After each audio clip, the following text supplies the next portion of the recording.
politique, il s'en est fallu de quelques secondes pour que ses premiers vœux Emmanuel Macron entrent dans l'histoire.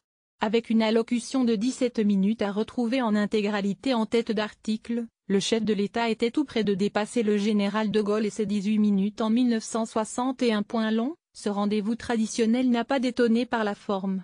Alors qu'il a dépoussiéré certains usages depuis qu'il est à l'Élysée, notamment en matière de communication, le président de la République s'est complètement inscrit dans la lignée de ses prédécesseurs.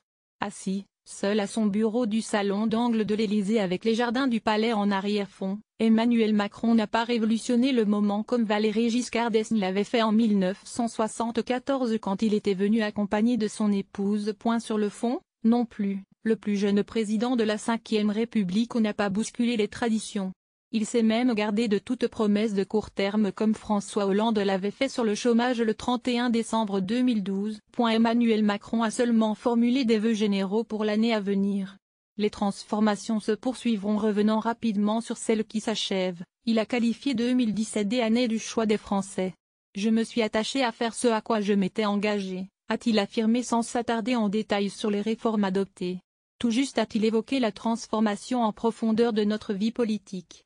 Mais la révolution qu'il a appelée de ses vœux pendant la campagne présidentielle est encore loin d'être achevée et 2018 doit être l'occasion d'accélérer le changement. Ces transformations ont commencé et se poursuivront avec la même force et le même rythme. Nous construirons une bonne part de notre avenir, a-t-il affirmé. Mais parce qu'il a souhaité que cette année soit celle de la cohésion de la nation, il s'est bien gardé de détailler le programme assez peu consensuel des prochains mois. S'il a évoqué la réforme de l'apprentissage, il n'a pas évoqué celle des retraites qui s'annonce explosive. S'il a fait de l'école le creuset de la concorde nationale, il n'a rien dit sur les changements qui toucheront le lycée et le baccalauréat. S'il a dit vouloir élaborer un grand projet social qui s'inscrirait dans cette exigence humaniste sans laquelle notre pays ne se tiendra pas uni, il n'a pas dit ce que celui-ci devrait contenir. Il a seulement répété qu'il voulait apporter un toit à tous les sans-abri de France. S'il a promis que tous les débats seront conduits et que toutes les voix discordantes seraient entendues, il n'a pas précisé quels seraient ces débats, alors que l'on sait que les discussions sur l'ouverture de la PMA pour toutes les femmes seront entamées au cours de l'année. Des exhortations plus que du concret. Le seul dossier sur lequel il s'est attardé une petite minute est la réforme du droit d'asile. Est-ce parce qu'il sait sa majorité fragile sur ce dossier ? Toujours est-il, Emmanuel Macron a rappelé les deux principes cardinaux humanité et efficacité. Le droit d'asile est un devoir moral et politique. Je ne céderai rien, a-t-il affirmé, confirmant que la France est le pays de ceux qui fuient le leur parce qu'ils y sont en danger.